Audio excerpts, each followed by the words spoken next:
Hello everyone, welcome to Unacademy platform. तो अभी आपने देखा होगा कि जब सेशन था नए साल का, तो प्रेसिडेंट ने जो है उस सेशन को अटेंड किया था पार्लियामेंट में। तो प्रेसिडेंट ने स्पीच दिया पार्लियामेंट में। तो वो स्पीच क्या मायने रखता है हमारे कॉन्स्टिट्यूशन के पॉइंट ऑफ व्यू से, हमारे पॉलिटी के पॉइंट ऑफ व्यू से, या फिर हमारे राजनीति के पॉइंट ऑफ व्यू से, वो बहुत जानना ज़रूरी होता है। क्योंकि प्रेसिडेंट एक सेरेमोनियल हेड ज़रूर है, बट वो स्पीच जो उनका बना के देता है, प्रेसिडेंट का जो स्पीच है जो उनके लिए बना के दिए जाते हैं, वो स्पीच को जानना हमारे लिए बहुत ज़रूरी रहता है। ठीक है, तो क्या कुछ पॉलिटी के पॉइंट ऑफ व्यू से रहता है, क्या हमें उसमें पढ़ना है, करंट अफेयर में देखना है, क्या हमारे लिए वो जीएस में काम आता है, छोटी छोटी सी बातें रहती हैं प्रेसिडेंट के लिए। तो अगले जो हम 10-15 मिनट पढ़ेंगे वो पूरा अपन इसको कवर करके चलेंगे, और इसमें फिर प्रेसिडेंट का अपन को कुछ पढ़ने के लिए नहीं रह जाएगा। ठीक है, तो एक एनालिटिकल पॉइंट ऑफ व्यू से पढ़ना है हमें, और उस एनालिटिकल पॉइंट ऑफ व्यू से उसको जानना बहुत जरूरी रहता है। ठीक है, before this I would like to introduce Unacademy platform. Unacademy is India's largest education platform providing education to lakhs of students, in which you will going to get daily live classes, live tests and quiz, unlimited access to the classes and structured course. Always focus on structured course from prelims and mains point of view. You can download this app from Google Play Store and Apple Play Store. And this is about me, Tarkeshwar Jain. I am teaching you optional plus current affair on GS Gurukul and beginner to masters. This is my qualifications. This is my achievement. This is my Telegram channel from where you can take this PDF. And apart from that, there are 100 plus top educators on academy platform also, plus and iconic दो plan होते हैं। बस आपको याद रखना है, TJLIB code होता है मेरा। उस कोड को जैसे ही आप अप्लाई करेंगे तो आपको 10% डिस्काउंट मिलता है। इसी तरीके से आइकॉनिक का जो प्लान है वो 69,500 का है, that will cost you around 62,550। और यहाँ पे आपको अप्लाई करना है TJLIB कोड। और यहाँ पे 27,500 रुपये का ऑप्शन सब्सक्रिप्शन प्लान है, वो जो आपको 24,750 रुपये का पड़ता है। अनअकैडमी में एक अब समिट होने वाला है, उस समिट में स्पीकर्स आपके लिए मिलेंगे, तो best out of best speakers आपको मिलते हैं। स्पीकर्स अपने हमेशा एक जर्नी के बारे में बताते हैं, किस तरीके से उन्होंने अपनी अचीवमेंट्स पाए हैं। चाहे कैलाश सत्यार्थी जी हैं, उन्होंने नोबेल पुरस्कार है, बच्चे बेटी बचाओ बेटी पढ़ाओ या बचपन बचाओ आंदोलन, जो भी उन्होंने किए हैं वो सबको आपको देखना है। इवेंट्स आपके लिए इस तरीके से मिलते हैं। अनअकैडमी कॉम्बैट है जो 7 फरवरी से हर ऑल्टरनेटिव संडेज को ये चलाया जा रहा है। 60 मिनट में 60 question, 6 sections, all India ranking आपको देखने के लिए मिलता है। You can win amazing prize also at the last. 1 year 2 year के बैच शुरू किए गए हैं अनअकैडमी में।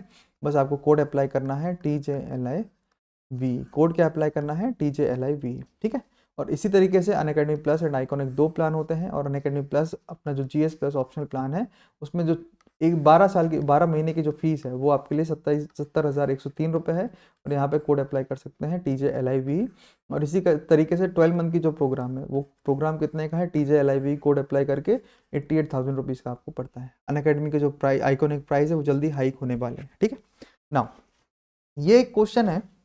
इस क्वेश्चन का मैं आप सभी से चाहता हूं कि कमेंट सेक्शन में आंसर मिले मुझे। ठीक है, और आंसर देने के टाइम आप लोग ध्यान से जरूर पढ़िएगा। मैं बताता हूँ, constitution provide two special occasions on which the president entries a joint sitting. तो दो ऐसे ओकेशंस हैं जब प्रेसिडेंट एड्रेस करता है जॉइंट सिटिंग को, वो हमें देखना है।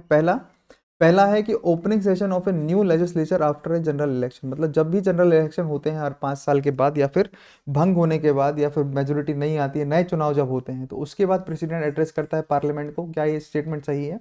दूसरा, जब फर्स्ट सिटिंग होती है पार्लियामेंट की हर नए साल में, तब भी प्रेसिडेंट एड्रेस करता है। ठीक है, और थर्ड ऑप्शन है कि a session of a new or continuing legislature can begin without fulfilling this requirement. मतलब कि अगर ये रिक्वायरमेंट नहीं है, अगर प्रेसिडेंट उपस्थित नहीं है, तो क्या हम इस सेशन को शुरू कर सकते हैं?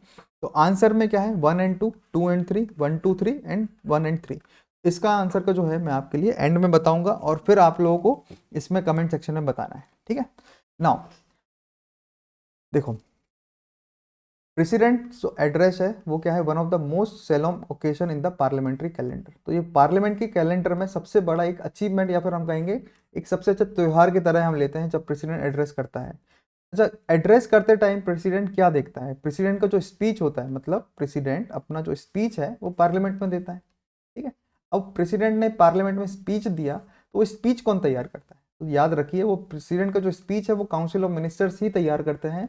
और वो स्पीच में क्या लिखा रहता है? तो प्रेसिडेंट वही चीज बताता है जो काउंसिल ऑफ मिनिस्टर्स अपने अपनी उपलब्धियां बताना चाहते हैं, मतलब कि अचीवमेंट्स जो भी पार्लियामेंट में बताना चाहते हैं, दुनिया को बताना चाहते हैं, तो वो प्रेसिडेंट के माध्यम से अपनी दुनिया में बातें बताते हैं। इस साल जब प्रेसिडेंट रामनाथ कोविंद को अपनी स्पीच देना था तो हर एक डिपार्टमेंट मिनिस्ट्रीज को ये बताया गया था कि क्या चीजें, क्या उपलब्धियां काउंसिल ऑफ मिनिस्टर्स प्रेसिडेंट के सामने रखें, जिससे कि प्रेसिडेंट उनके सामने पार्लियामेंट में प्रस्ताव रखेंगे। अच्छा एक चीज बताओ, लोकसभा और राज्यसभा दो अपने एक सेशन होते हैं ना, लोकसभा और राज्यसभा, तो ये जो सेशन होगा वो कहाँ होगा, लोकसभा में होगा या राज्यसभा में होगा?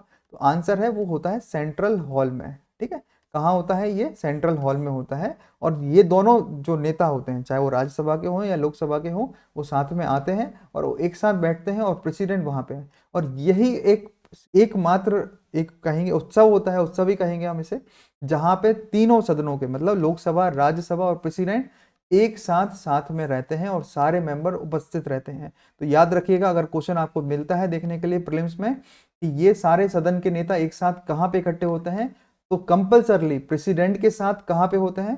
तो ये प्रेसिडेंट जब एड्रेस करता है तो लोकसभा राज्यसभा के और ये सारे मेंबर एक साथ होते हैं। ज्वाइंट सिटिंग में अलग सीन होता है, ज्वाइंट सिटिंग में प्रेसिडेंट रिकमेंड करता है बट वहां पे ज्वाइंट सिटिंग नहीं होता है, मतलब ज्वाइंट सिटिंग में प्रेसिडेंट होता नहीं है। ठीक है, ये बात आपको डिफरेंसेस याद रखना है। ठीक है, अब एक आगे बढ़ेंगे, तो ये जो स्पीच होता है वो एक इंडिकेट करता है कि जो गवर्नमेंट के प्लान है या फिर फोकस एरिया है फॉर द ईयर अहेड, जो आने वाले साल है, प्रेसिडेंट किस चीजों के बारे में, मतलब काउंसिल ऑफ मिनिस्टर्स किस चीजों के बारे में या फिर प्राइम मिनिस्टर की क्या योजनाएं रहेंगी आने वाले साल में, वो हमें इसमें दर्शाते हैं। ठीक है, अब एक और चीज यहाँ पे प्रीलिम्स पॉइंट ऑफ व्यू से याद रखो कि ये कॉन्स्टिट्यूट नहीं माना जाएगा, मतलब कि जब दोनों सदनों के नेता और प्रेसिडेंट जब साथ में रहते हैं तो इसका मतलब ये नहीं है कि वो एक कोई ज्वाइंट सेटिंग हो रही है।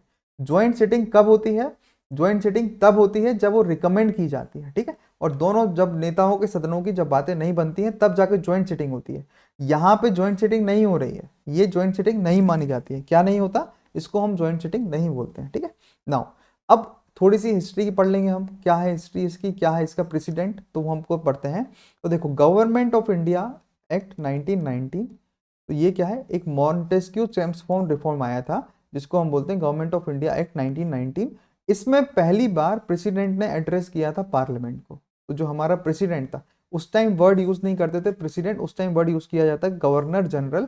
तो गवर्नर जनरल ने पहली बार एड्रेस किया था legislative assembly and council of state को। तो याद रखिएगा, पहली बार कब हुआ था? Government of India act 1919 Montesquieu Chelmsford reform में। ठीक है, अब ये जो लॉ था वो क्या है, वो प्रोविजंस नहीं देते हैं ज्वाइंट एड्रेस के लिए, बट जो गवर्नर जनरल है वो क्या करता है, एड्रेस कर रहा था उस टाइम पे जनरल असेंबली के लिए and council together on A multiple occasions. तो ये कोई प्रोविजंस नहीं थे ज्वाइंट एड्रेस के। तो जैसे अभी मैंने बताया ज्वाइंट सिटिंग नहीं थी, ऐसे ही ये ज्वाइंट एड्रेस नहीं था, बट ये गवर्नर जनरल असेंबली और काउंसिल में साथ में करता रहता था। ठीक है, अब ये जो चीज है, ये काम जो है वो सिलसिला चलता रहा 1947 तक।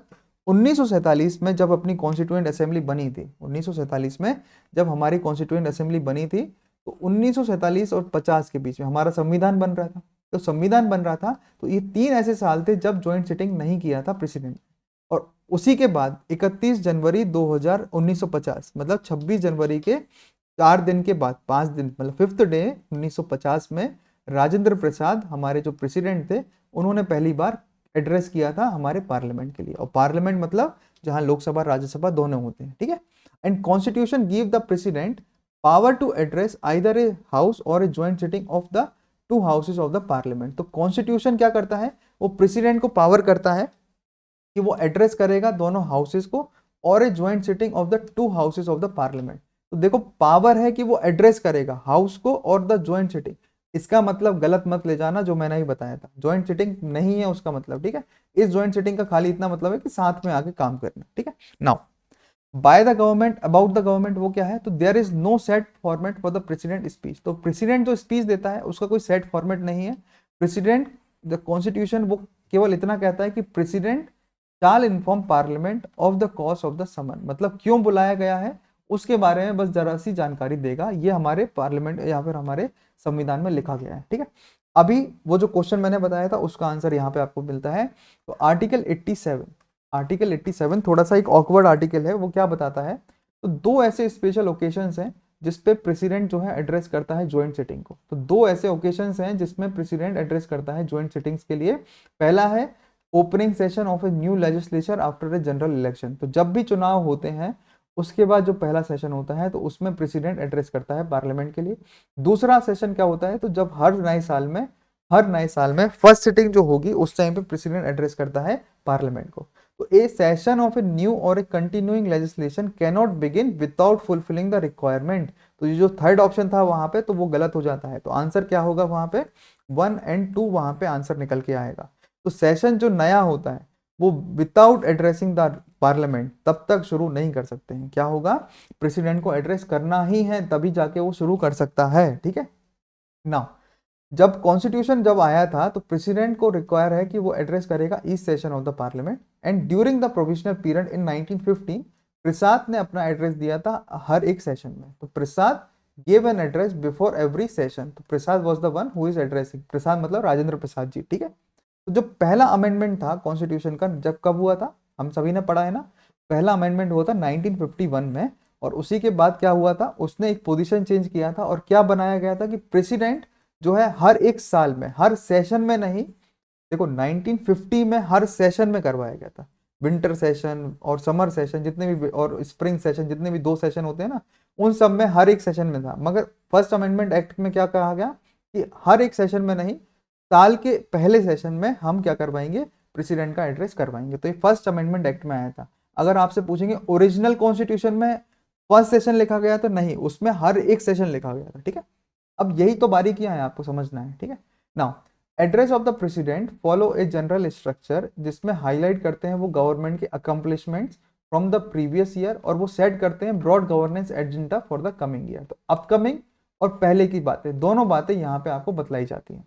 And government uses the president address, जिसमें वो अपनी पॉलिसी जैसे स्वच्छ भारत अभियान है, या फिर लाल किले पे जो भी बातें होती हैं, या फिर हम कहेंगे फार्म लॉ अभी खूब न्यूज में था। तो फार्म लॉ का अचीवमेंट्स क्या सक्सेस है, आपको जो भी बहकाया जा रहा भड़काया जा रहा, वो सारी बातें वहां पे बताया गया है कि फार्म लॉ हित में है सोसाइटी के, इस तरीके से प्रेसिडेंट बताएगा। तो जो भी चीज काउंसिल ऑफ मिनिस्टर ने प्रेसिडेंट को बोला है अपनी अचीवमेंट्स के बारे में, president will just go there and वो अपना करेंगे। ठीक है। अब अगला अपना आता है वो है प्रोसीजर एंड ट्रेडिशंस क्या है। तो व्हाट इज द प्रोसीजर।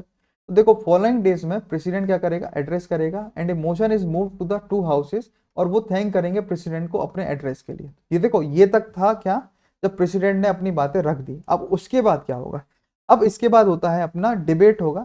तो देखो this is an equation of for MPs in the 2 houses to have a broad debate on governance. मतलब प्रेसिडेंट ने जो बोला काउंसिल ऑफ मिनिस्टर्स के जरिए, काउंसिल ऑफ मिनिस्टर ने जो बातें बुलवाई प्रेसिडेंट के जरिए, अब उनके बारे में डिबेट होगा। डिबेट डिस्कशन, एक हेल्दी कंपटीशन, एक हेल्दी बातें होंगी। ठीक है। और फिर वो जो बातें हैं वो प्राइम मिनिस्टर जो है वो रिप्लाई करेगा एक to the motion of thanks in both houses, and respond करेगा इश्यूज जो भी एमपीज ने बताए। मतलब काउंसिल ऑफ मिनिस्टर्स जो अपनी बातें करे प्रेसिडेंट के थ्रू, तो प्रेसिडेंट की वो बातें होंगी डिबेट के फॉर्म में, जितने भी एमपीज होंगे अपोजिशन मेंबर्स के वो रखेंगे। अब उन्होंने जो बातें रेज की हैं वो उनका जवाब कहाँ पे मिलेगा, तो प्रेसिडेंट प्राइम मिनिस्टर रिप्लाई करेंगे मोशन ऑफ थैंक्स को। ठीक है।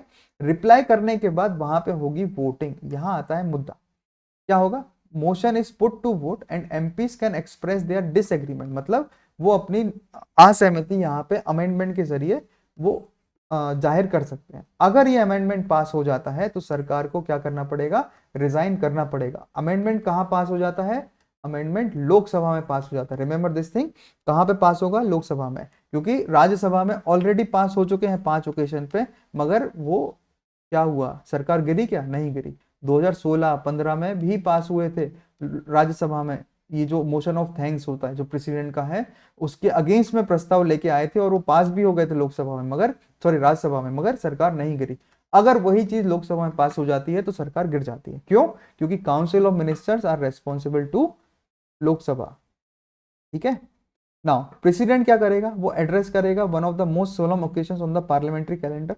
It is only occasion in a year जब एंटायर पार्लियामेंट, देखो ओनली ओकेशन जब पूरी पार्लियामेंट साथ में होती है। पार्लियामेंट मतलब parliament consist of president, Lok Sabha and Rajya Sabha. Parliament consist of what, parliament consist of president, Lok Sabha and Rajya Sabha साथ में। ठीक है।